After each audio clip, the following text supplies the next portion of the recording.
আমিনুল ইসলাম বুলবুল Bangladesh cricket বোর্ডের সভাপতি। তিনি এখন অস্ট্রেলিয়ার পথে, মানে ফ্যামিলির সঙ্গে দেখা করার জন্য তিনি অস্ট্রেলিয়া যাচ্ছেন।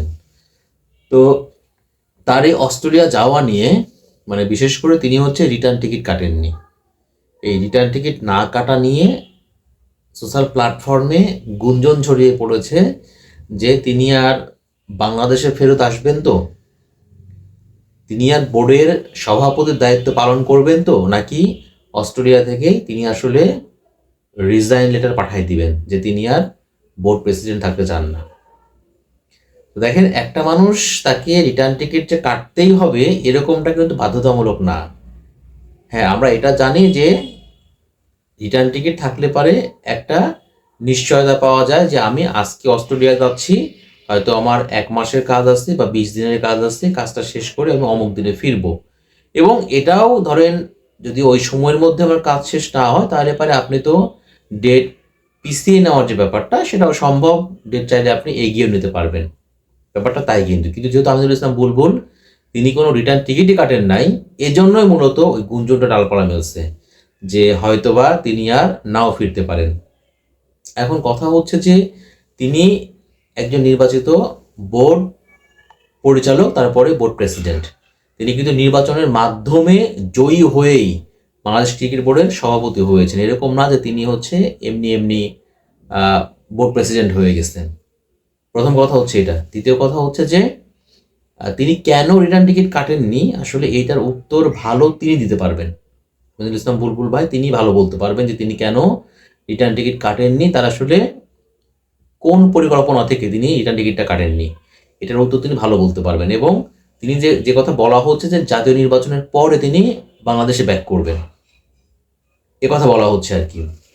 তো দেখেন, এখানে একটা কথা হলো কি জানেন, যে আমিনুল ইসলাম বুলবুল তিনি বোর্ড প্রেসিডেন্টের দায়িত্ব নেওয়ার পরে, বোর্ড প্রেসিডেন্ট হওয়ার পরে, হ্যাঁ, তাকে এমন এমন কিছু সিচুয়েশন ফেস করতে হয়েছে যেটা আসলে তার সঙ্গে যায় না।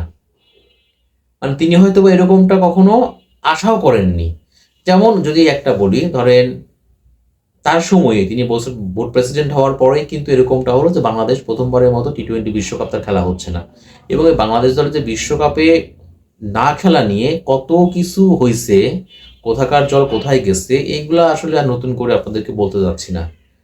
আবার দেখেন তার সময়েই এরকমটাও হয়েছে যে বোর্ড পরিচালকরা নাকি হাতাহাতি পর্যন্ত করতে গেছিলেন, এরকমও খবর আছে। আবার তার সময়েই আপনার একজন বোর্ড পরিচালক তিনি নিজ থেকে পদত্যাগ করেছেন। তো আমিনুল ইসলাম বুলবুলকে অনেক কিছুই ফেস করতে হয়েছে, সামনে হয়তো আরও হবে। কিন্তু তিনি রিটার্ন টিকিট না কেটে অস্ট্রেলিয়াতে গেছেন মানেই যে তিনি আর ফেরত আসবেন না, এরকমটা আমার কাছে মনে হয় এখনই ভাবার সুযোগ নাই। বাট একটা জিনিস আমি বলি, আমার ছোট মাথায় যতটুকু আমি বুঝি, তাতে আমার কাছে মনে হয় কি জানেন, যে এই সব পদে, মানে বাংলাদেশ ক্রিকেট বোর্ডের মতো, এটা তো কিন্তু খুব খুব ভাইটাল একটা পদ ভাই। এটা যে কত গুরুত্বপূর্ণ একটা পদ, এইসব পদে আসলে মানে নিরপেক্ষ কোনো মানুষের আমার মনে হয় দায়িত্ব নেওয়া ঠিক না। আপনি একটু দেখেন যে যখন নাজমুল হাসান পাপন, তিনি তো লম্বা সময় ধরে বাংলাদেশ ক্রিকেট বোর্ডের প্রেসিডেন্ট ছিলেন, তার সময়ে আপনি দেখেন তাকে কখনো কি এরকম এমন কোনো সিচুয়েশন ফেস করতে হয়েছে যেটা হয়তো বা তার ইমেজটাকে ডাউন করে দিবে, বা এরকম কি কোনো কিছু হয়েছে যে তাকে পদত্যাগ করতে হবে? এরকম সিচুয়েশন তিনি কিন্তু কখনো ফেস করেননি। কারণটা হচ্ছে তার মাথায় শেখ হাসিনার হাত ছিল, তিনি একজন পলিটিক্যাল পার্সন। আপনি দেখেন যে কাজী সালাউদ্দিন, তিনিও কিন্তু নানান সময় নানান রকম মন্তব্য করেছেন। তার সময়ে বলা হয়েছে ফুটবল একদম শেষ হয়ে গেল, হ্যান হয়ে গেল, ত্যান হয়ে গেল। আলটিমেটলি তাকেও কিন্তু পদত্যাগ করতে হয়নি, কারণ তার মাথার উপরে শেখ হাসিনার হাত ছিল। ঠিক তেমনভাবে আপনি দেখেন যে বাফুফের যে নতুন যে প্রেসিডেন্ট হয়েছেন তাবিথ আওয়াল, তিনিও কিন্তু একটা পলিটিক্যাল ব্যাকগ্রাউন্ড থেকে এসেছেন। এবং তিনি প্রেসিডেন্ট হওয়ার পরে আপনাকে কি কেউ কখনো শুনেছেন যে ফুটবলে এই সমস্যা হচ্ছে, ওই সমস্যা হচ্ছে? না, কোনো কিছুই কিন্তু হচ্ছে না, কারণ তাবিথ আওয়ালের সেই মাথার উপরে ছাতা আছে, তার কিন্তু সেই হ্যাডমটা আছে, পাওয়ারটা কিন্তু আছে। আমিনুল ইসলাম বুলবুল তিনি কোনো পলিটিক্যাল ব্যাকগ্রাউন্ড থেকে আসেননি, পলিটিক্যাল ব্যাকগ্রাউন্ড তার সঙ্গে তার নামের সঙ্গে কিন্তু নেই। এই কারণে তাকে অনেক ধরনের সমস্যাই ফেস করতে হবে। আমার যতটুকু মনে হয়েছে তিনি ওই শর্ট টাইমের জন্য, যে তিনি ফারুক ভাই চলে যাওয়ার পরে, ফারুককে সরিয়ে দেওয়ার পরে তিনি যখন প্রেসিডেন্টটা হলেন, তারপরে তার আসলে উচিত ছিল কি জানেন, ইলেকশনটা দিয়ে, বিসিবির একটা ইলেকশন দিয়ে যে প্রেসিডেন্ট হবে তার হাতে দায়িত্বটা বুঝিয়ে দিয়ে চলে যাওয়া। তিনি ওই আইসিসির দায়িত্বে ছিলেন, হ্যাঁ, ক্রিকেট ডেভেলপমেন্ট নিয়ে কাজ করতেন। আমার মনে হচ্ছে ওখানে ভালো ছিল। আসলে যতটুকু তাকে আমি কাছ থেকে দেখছি, উনি খুব সজ্জন একজন মানুষ, খুব ভালো একজন মানুষ, নরম একজন মানুষ। কিন্তু এই ক্রিকেট বোর্ডের প্রশাসকের যে পদটা, এত বড় ভাইটাল একটা পদ, এইসব পদে যদি আপনার ওই পলিটিক্যাল পাওয়ারটা না থাকে, তাহলে পরে আপনাকে অনেক ধরনের সমস্যা ফেস করতে হবে। অনেক অনেক কি ধরনের সমস্যা ফেস করতে হয়, এটা আমার কাছে মনে হয় যে আমিনুল ইসলাম বুলবুল ভাই তিনি খুব ভালো মতোই বুঝতে পেরেছেন। এই অল্প সময়ের মধ্যে তিনি নির্বাচিত হওয়ার পরে কত 3 থেকে 4 মাসের মতো হবে আর কি, তিনি বোর্ড প্রেসিডেন্ট। এই অল্প সময়ের মধ্যে তাকে যে ধরনের সমস্যাগুলো ফেস করতে হয়েছে, আমি জানি না সামনে আরো মানে কি কি সমস্যা তাকে ফেস করতে হতে পারে। তার তো আরো 3.5 বছরের বেশি সময় আছে। তো এই জন্য আমার কাছে মনে হয় যে অন্তত এইসব পদগুলোতে যদি পলিটিক্যাল কোনো পার্সন যার রাজনৈতিক ব্যাকগ্রাউন্ড আছে, ওইরকম ব্যাকগ্রাউন্ড থেকে যদি কেউ দায়িত্ব নেয়, সভাপতি হয়, তাহলে পারে একদম টোটাল সামগ্রিক দিক থেকেই সেটা আপনার ক্রিকেট বোর্ডের জন্য ভালো, ক্রিকেটের জন্য ভালো, ইভেন বাইরের বিভিন্ন যে সমস্যা সিচুয়েশনগুলো, সেগুলোও তাকে কিন্তু কোনো রকম প্রভাব ফেলতে পারে না, বা ধরেন তার কোনো ক্ষতি করতে পারে না। এবং তিনি চাইলে পারে কিন্তু অনেক সিদ্ধান্তও নিতে পারেন। বাট এখন কিন্তু আমিনুল ইসলাম বুলবুলকে অনেক ভেবেচিন্তে সিদ্ধান্ত নিতে হচ্ছে, তাকে কিন্তু অনেকের কথা এখন শুনতে হচ্ছে। এইটা তার জন্য কিন্তু খুব বড় একটা সমস্যা। তিনি যেভাবে কাজ করতে চান, তিনি যেভাবে কাজ করে অভ্যস্ত, আমার মনে হয় যে তিনি পদে পদে হয়তো অনেক ক্ষেত্রে বাধার সম্মুখীনও হচ্ছেন।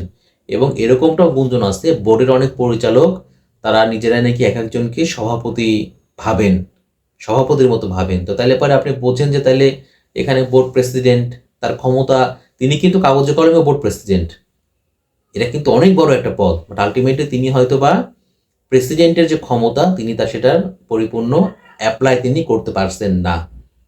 তো যাই হোক, সেটা ভিন্ন আসলে বিষয়। যদি এসব বিসিবির ক্ষেত্রে বলেন, বাফুফের ক্ষেত্রে বলেন, মানে সব ভাইটাল পদগুলো যদি পলিটিক্যাল পার্সনরা দায়িত্ব নিত, তাহলে পারে এরকম সমস্যা অনেকটা তিনি এড়িয়ে যেতে পারেন। এবং সেটা হচ্ছে ক্রিকেট বলেন, ফুটবল বলেন, হকি বলেন, আমার মনে হয় যে ওই বোর্ড এবং ওই ইভেন্টের জন্য আসলে লাভজনক।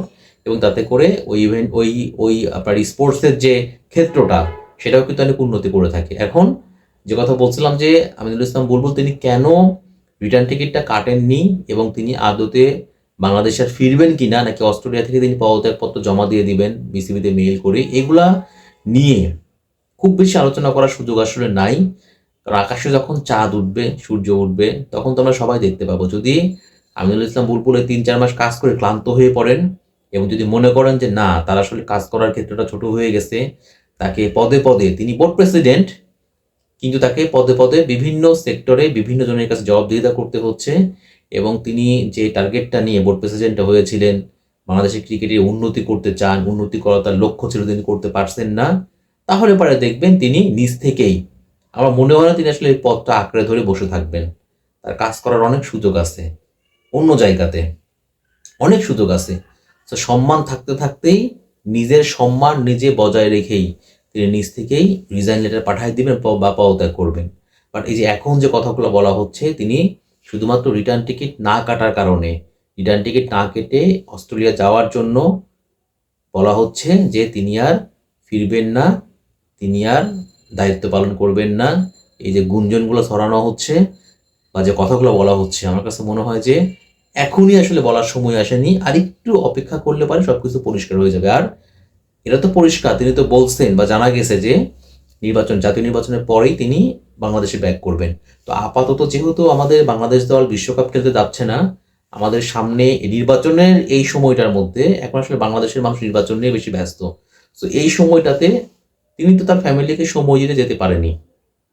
সবার আগে দিন শেষে তিনি বোর্ড পরিচালক ঠিক আছে, বাট তার তো ফ্যামিলিও তার কাছে খুব গুরুত্বপূর্ণ, তাই না? তার ফ্যামিলি অস্ট্রেলিয়া থাকে, তিনি যেতেই পারেন আর কি। এবং তিনি তো বলেছেন নির্বাচনের পরপর তিনি ফেরত আসবেন। তো আমরা একটু অপেক্ষা করি না, আমরা একটু দেখি না, আগেই আমরা গুঞ্জন না ছড়াই। আর আমি তো বললামই, যদি তার মনে হয় যে তিনি কাজ করতে পারছেন না বোর্ডে স্বাধীনভাবে, তিনি যে লক্ষ্য নিয়ে এসেছিলেন, দেখবে তিনি নিজ থেকেই পদত্যাগ করবে। তিনি কোনো রকম ক্ষমতা আঁকড়ে ধরে বসে থাকবে না বলেই আমার আসলে বিশ্বাস।